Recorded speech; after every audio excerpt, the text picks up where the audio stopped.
I think it was like 5 months ago.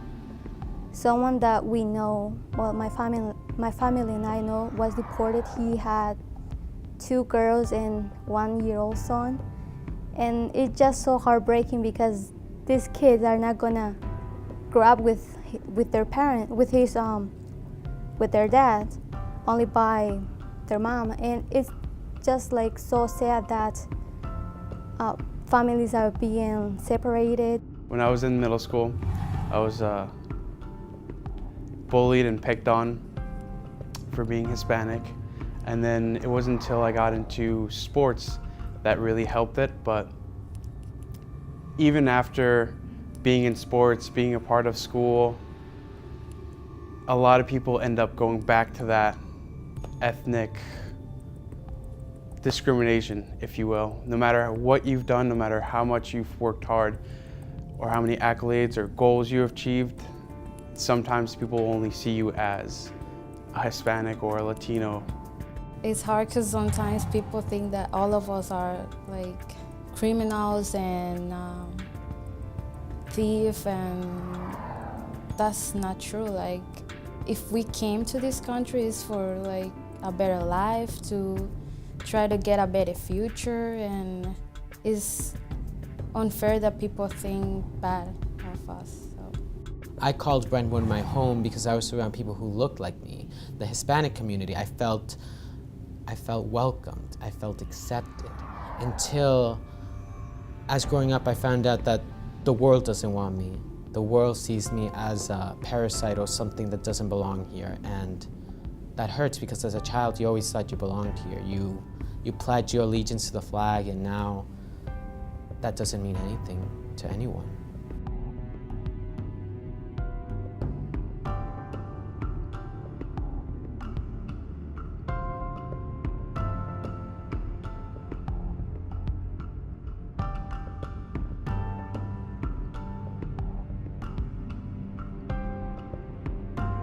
The story itself is a little crazy. So we were going through the desert, and my mother was carrying me on my back. Oh no, my father was carrying me on the back, and I was just sleeping. And we finally got to where the border fence is. And around this time, the border security was trying to catch our small little group. And it actually got to the point where as we were crossing, they had different vehicles going in and out. My mother was telling me that there was a helicopter trying to circle around our group. And once they scaled the fence, funny thing enough, as my father got over, the fence caught me underneath because I was in like a little pouch and lifted me up, and I actually fell going straight down into like a little ditch that's right underneath the fence. And she said I cried for a little bit, and then they just picked me up, put me in, and we got into one of their cars and went to a safe house right after. And then it took us about 2 to 3 months to continue on to get to New York, or Long Island itself. Okay, so my dad was already here. He has been here for 12 years.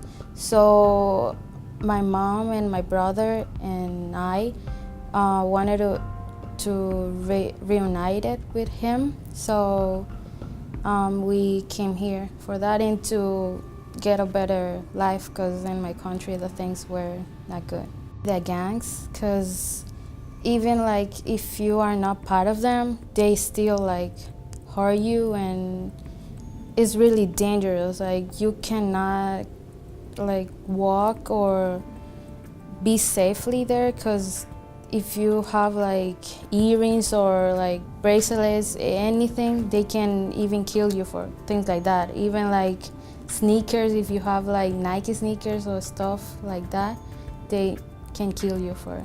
So my parents moved here when I was like 2 years old. So the first reason why I moved here is because I wanted to live them. I wanted to get to know them better. And It was mainly education because they wanted me to have a better education, to go to college, and I think they just wanted the best for me, and that's the main reason why I came here.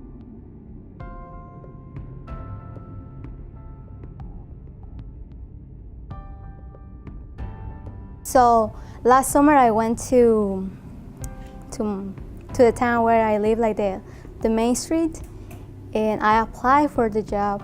And then when I went to the interview, like the person just looked at me and told me that I was like, she didn't have any like positions. So I felt like that was like discrimination just because the person saw that I was Hispanic.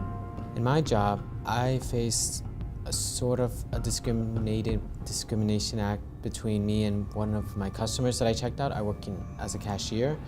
As I was checking them out, the older gentleman, who is like a very older white man, confronted me and told me, "Hey Mexican, do you have your working card?" and played it as a joke. At that moment, I felt very weak and very hurt. I was waiting for someone, at least someone, to say something to me, to like defend me, because I felt alone at that point. I was surrounded with people who didn't look like me, and I was getting insulted, and I felt like I was alone. I felt like my school district really changed, but it wasn't until one day at practice where this one kid was saying discriminating things against me, and it really bothered me, because it was like, after all this work, after all I've done for the school, for my school, to represent in different events and try to boast the most I can, at the end of the day, I will still be a part of that. That will never leave you. That will never be away from you. It'll always be in the back of your mind. And that's what really hit me hard, because no matter how much I try, somebody will always come back to that.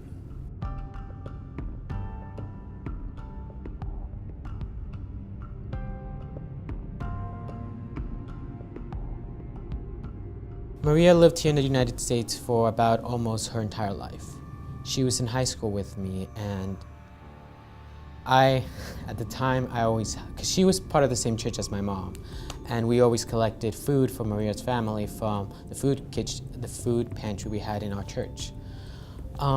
Maria told me that her dad was saving money for her to go to here in Suffolk, but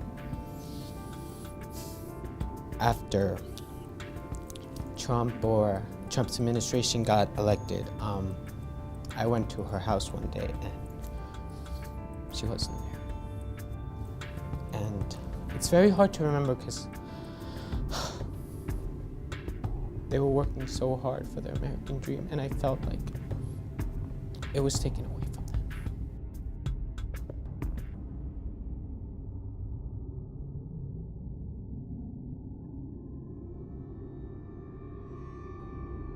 I'm mostly worried about not seeing my parents again, because at this point, they're the people that are targeted in my family. I'm still protected under DACA. They were originally, but for new regulations under DACA, they don't qualify anymore.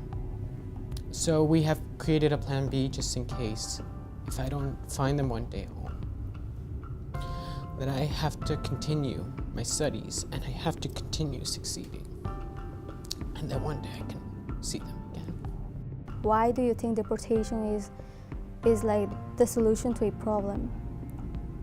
Why do you think like separating families is gonna help with immigration?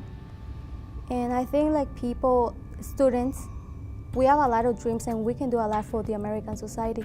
We can be doctors, we can be lawyers, we can be professors, we can be like anything, and we're gonna have a great impact on the American society.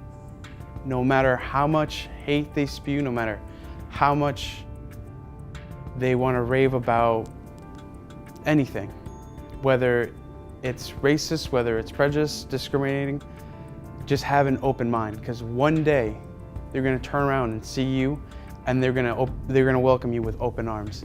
And The way I've faced discrimination so far and people who are prejudiced is just to keep tolerating it and just to have an open mind.